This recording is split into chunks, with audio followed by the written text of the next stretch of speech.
to Al, good morning, and how are you, faithful? Captain Niner coming to you on February 11th, 2025, with your Captain and Coffee morning report. I do still have my coffee this morning. It's a little watered down at this point, but hey, we're still having our coffee. So let's go ahead and get into the news today.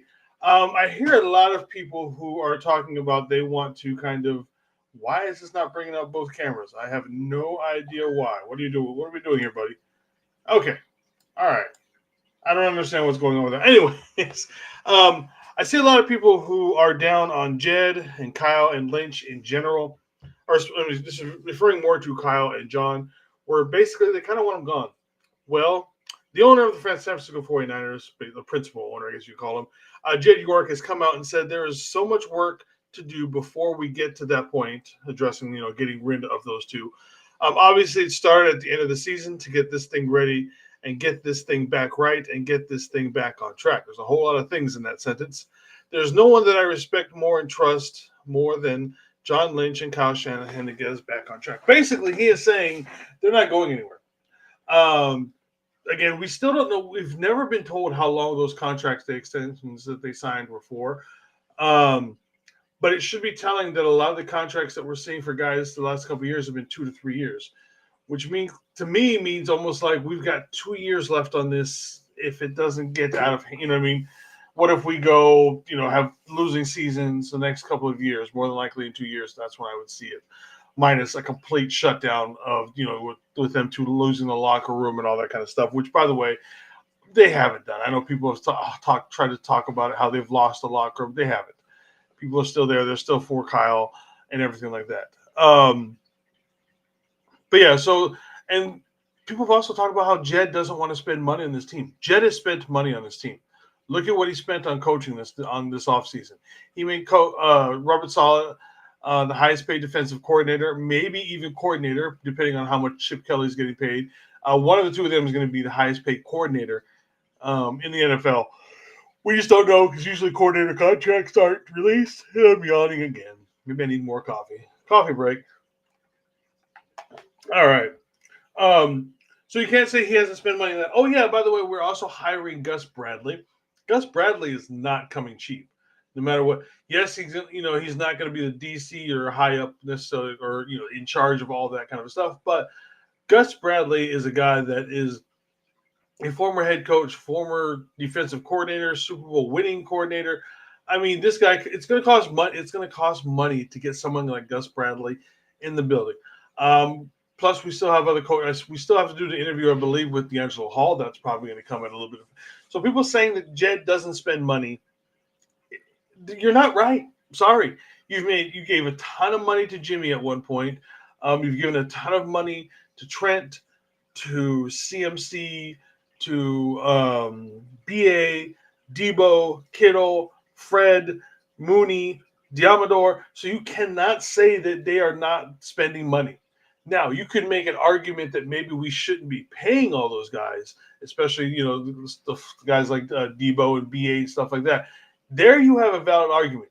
But you cannot say that Jed doesn't go out there and spends the money that these guys want him to in order to build this team. Again, we can argue, the discussion is whether or not some of these guys deserved that said money, yes. But saying that he is a cheapskate and won't spend on big name stuff like that, I don't think so. Yes, we haven't gone out and got the huge kind of guys that some of us want, aka like, are we going to make that move from Myles Garrett? That's a totally different kind of a thing. But that's more on like draft capital and stuff like that. Well, does Jed want to mortgage a little bit of the future for something that's going to make us better now? So, again, as far as it goes with, for those who wanting to get rid of Shanahan and or Lynch, I don't think it's happening, not this season, and more than likely not for at least a season or two. The fearless owner also had this to say about Mr. Brock. I know we want Brock here for a long, long time, and I believe that we will make that work. As everybody knows that was watching yesterday, I did come across yesterday and have my report is that the negotiations have began. This never said exactly how far they had gotten, but that, we're started this already. Hopefully it's done in the next few weeks. Preferably it's done by at least free agency. That way, you go into free agency knowing how much money you can spend, and you can start, structuring contracts that kind of a way. But yeah, so it's mirroring the same thing that Kyle has said about Brock. As long as he's the head coach of the Niners, he wants Brock here. And then obviously, as for right now, Jed wants to have Brock here for a long, long time. But then it's also contradicts itself a little bit in the fact that now there's reports that uh, the 49ers are only willing to give Brock maybe like a 3-year deal, which again correlates to the time frame of maybe like say something goes wrong and we get rid of Lynch and Shanahan. A new regime is going to want to come in here and have their own um, quarterback. Maybe they won't want Brock. Maybe they want to pick somebody up in the draft.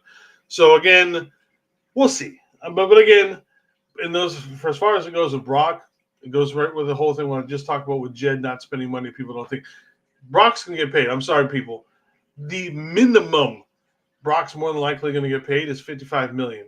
I'm sorry. It's whether you like Brock or not. That is the fair market price for a quarterback of his caliber right now. Quarterbacks are in a league of their own. That's why they've talked about having a quarterback specific cap, because their salaries are just ridiculous. So I mean, he's going to get paid. Like I said, I think it's going to be anywhere between about 55 and 60 million dollars.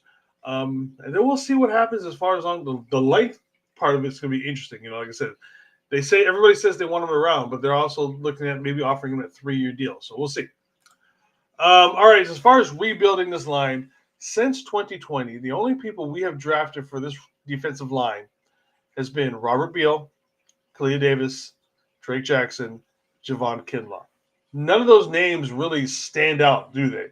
And on a defensive system, the wide nine that's predicated on getting pressure with your front four,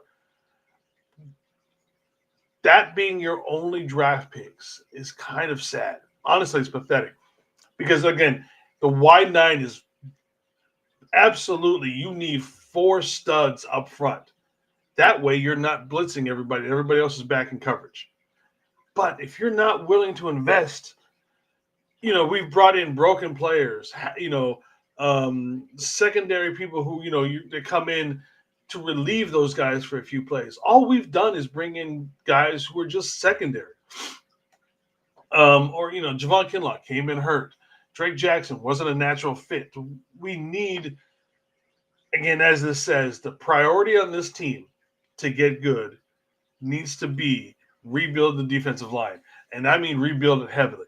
Like I said, we got a couple guys up here. We've got, obviously, the crown jewel is going to be getting Myles Garrett. Khalil Davis is out there. Calais Campbell is out there. Yes, those 2 guys are on the other side of things. But if you pair them up with a couple of young, hungry studs for another year or two, and, especially Calais Campbell. Calais Campbell has been good for like 20 years in the NFL. Why wouldn't you want him around in your locker room teaching your new young guys how to take care of themselves, how to be a pro, how to play football, all those things that you want from your young players? You want someone like Calais Campbell. So whether or not you draft a Walter Nolan, a Deontay Walker, JT Talamalu, any of those kind of guys, you want somebody else to pair them with. Yes, you're definitely going to sprinkle in some other guys here and there. Like obviously we still can get Sam Okawanu. Khalil Davis is still around. Kalia Davis is still here. Who else do we got still left over there? I'm missing a name. I can't think of it off the top of my head. Evan Anderson. That's crazy because that's one of my big names from last year. Evan Anderson. You got to get these guys more help. You know what I mean? We need that. You get Bosa on one end, and whether you get someone like Calais Campbell that can just stuff the middle. Myles Garrett, who goes wherever the hell Myles Garrett wants. You need to rebuild this defensive line. Look at what happened in the Super Bowl. That defensive line did not blitz at all from Nick Fangio and just absolutely held Patrick Mahomes in check all day long.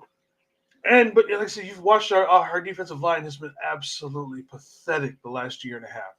There's much talent there. We have Bosa, and then the talent we either have is just way too young or way too old and mid-tier.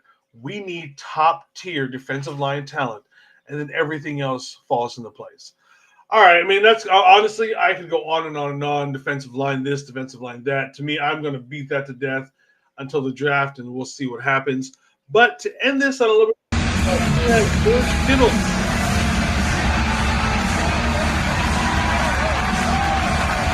What job after finishing football in the ring with Penta. As those of you don't know, he's a mask and all that. What he does is first down. All predicated from Penta, who is arguably, he's probably the second best interior wrestler of all time behind Restream Jr. So he's a big fan of Penta. They've gotten pretty good friends over the years, so he's having his friends and working there. At some point, Kittle's going to be in WWE. And I don't mean just like, he's done before with Grand Clothesline and this, he's doing this. I mean, he's going to be doing something and he's going to have an actual match sometime in the future. And I'm here for it. I think he'd be great. More than likely, I don't see the Niners allowing him to do that because obviously you can get injured doing that. But I mean, if he retires, we win the Super Bowl next year in February. More than likely, in a couple weeks after that, when WrestleMania comes out, or in a couple months, in like April, usually when WrestleMania is, he'll be a WrestleMania wrestling kind of thing. So whenever he retires, that next WrestleMania, expect Kittle to be there. All right, everybody. Once again, I want to thank you for joining me here, the Captain and Coffee Morning Show. This show has gone better, way better than I thought it would go better when I first started here on TikTok and YouTube a few months ago. And I also like to thank the people over at Goat Fuel, Jerry Rice and his team, for letting me be an affiliate of theirs. Please use the link down in the description to get yourself 10% off of your order for Goat Fuel. And it puts some money in my pocket, so it makes everybody happy. But again, thank you to those folks for letting me do that. I've got a couple other ones with it, are probably in the pipeline. There might be a few other ones for you guys to take a look at. But for right now, order that Jerry Rice Tropical Berry Limited Edition Gold can. I know I'm going to get that. That's going to be one of my first purchases as soon as I start working again. All right, everybody. Don't forget, this afternoon, me and TJ will be on at 4:30 over on the Niner Faithful Radio side of things. And we'll be talking about, don't know yet. TJ never sent me what we're talking about today, but I'm sure it'll be something along the lines of what we've covered here today. So to get a different point of view and just to get all the numbers up to make us look better, show up today, again, Niner Faithful Radio. Until then, everybody,